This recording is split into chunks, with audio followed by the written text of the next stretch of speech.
పేదవాడి పక్షాన నిలబడతాం, ప్రజా గొంతుకై నినదిస్తాం.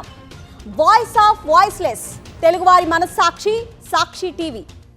సాక్షి టీవీ ప్రసారాల కోసం మీ స్థానిక కేబుల్ ఆపరేటర్ను వెంటనే సంప్రదించండి. సాయంత్రం 5 గంటలకు ఎన్నికల ప్రచారం ముగిసింది. ప్రచార సమయం ముగిసినా హరిత హోటల్ వేదికగా టీడీపీ రాజకీయాలు చేస్తోంది.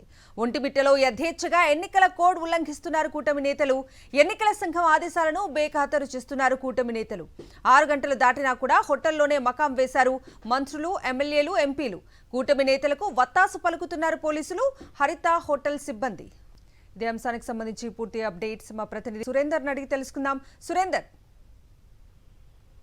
కనుక ఎన్నికల ప్రచార సమయం ముగిసిన టీడీపీ ఇంకా పాలిటిక్స్ నిర్వహిస్తూనే ఉంది. ఎన్నికల ప్రచారానికి సంబంధించి కార్యకర్తలతో మీటింగ్స్ కొనసాగిస్తూనే ఉంది. ప్రభుత్వ పర్యాటక శాఖ ఆధ్వర్యంలో హరిత రిసార్ట్స్ ఉంది. ఈ హరిత రిసార్ట్ కేంద్రంగా ఇక్కడ మొత్తం టీడీపీ ఎన్నికల నిర్వహణ అంతా కూడా చేస్తున్న పరిస్థితి కనిపిస్తుంది. అయితే ఈ రోజు సాయంత్రం 5 గంటలతోటి ఎన్నికల ప్రచార కార్యక్రమం ముగిసింది. అందరూ కూడా కార్యక్రమం ముగిసింది, కానీ టీడీపీ నేతలకు మాత్రం ఇంకా కార్యక్రమం ముగియలేదు. అక్కడే టీడీపీకి సంబంధించిన నేతలు, మంత్రులు, ఎమ్మెల్యేలు ఇంకా అక్కడే ఉండి ఈ కార్యకర్తలతో మాట్లాడుతున్న పరిస్థితి కనిపిస్తుంది. అయితే ఇప్పుడు జరుగుతున్న ఎన్నికల సంఘం ఆదేశాలను బేఖాతరు చేస్తున్నా ఇది ప్రభుత్వ అధికారులు మాత్రం, ఎన్నికల అధికారులు మాత్రం ఒక్కొక్కరు పట్టించుకునే పరిస్థితి కనిపించట్లేదు. కోతవేదిపురంలోనే, ఈ హరిత రిసార్ట్స్ కోతవేదిపురంలోనే స్థానిక పోలీస్ స్టేషన్ ఉంది. నిత్యం పోలీసులు పహారా కాస్తున్నారు, కానీ అటువైపు మాత్రం ఒక్కడో చూడట్లేని పరిస్థితి అయితే కనిపిస్తుంది. హరిత రిసార్ట్స్ బయట భారీగా ప్రభుత్వ వాహనాలు కానీ, టీడీపీకి సంబంధించిన నేతల వాహనాలు కానీ చాలా స్పష్టంగా కనిపిస్తుంది. మనం న్యూస్ లో కూడా చూడొచ్చు. దాంతో పాటు లోపల నుంచి పెద్ద ఎత్తున కార్యకర్తలు రావడం, పోవడం కూడా మనకి చాలా స్పష్టంగా కనిపిస్తుంది.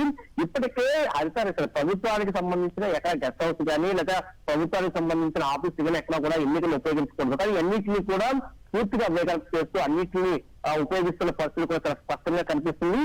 ఎట్టి పరిస్థితుల్లో ఏదో విధంగా ఇక్కడ జెడ్పీటీసీని గెలవాలి అనే ఒక కుతంత్రం చాలా స్పష్టంగా కనిపిస్తుంది. ఇప్పటికే వైసీపీకి సంబంధించిన 650 మంది బైందవర్ కేసులు పెట్టి వాళ్ళంతా కూడా ఇక్కడ ఉండకూడదంటూ కూడా పోలీసులు ఆదేశాలు జారీ చేశారు. అయితే ఇంత ఎన్నికల ఉల్లంఘన జరిగినప్పటికీ ఎక్కడా కూడా అధికార పార్టీకి సంబంధించిన నేతల మీద ఒక కేసు కూడా నమోదు కలదు. పూర్తిగా అధికార నేతలకి ఒత్తాసుగా పోలీసులు వ్యవహరిస్తున్నారంటూ కూడా వైసీపీ నేతలు ఆరోపిస్తున్న పరిస్థితి కూడా కనిపిస్తుంది. ఖచ్చితంగా దీని మీద ఎన్నికల కమిషన్ చర్యలు తీసుకోవాలంటే వాళ్ళంతా కోరుతున్న పరిస్థితి కూడా కనిపిస్తుందని చెప్పాలి.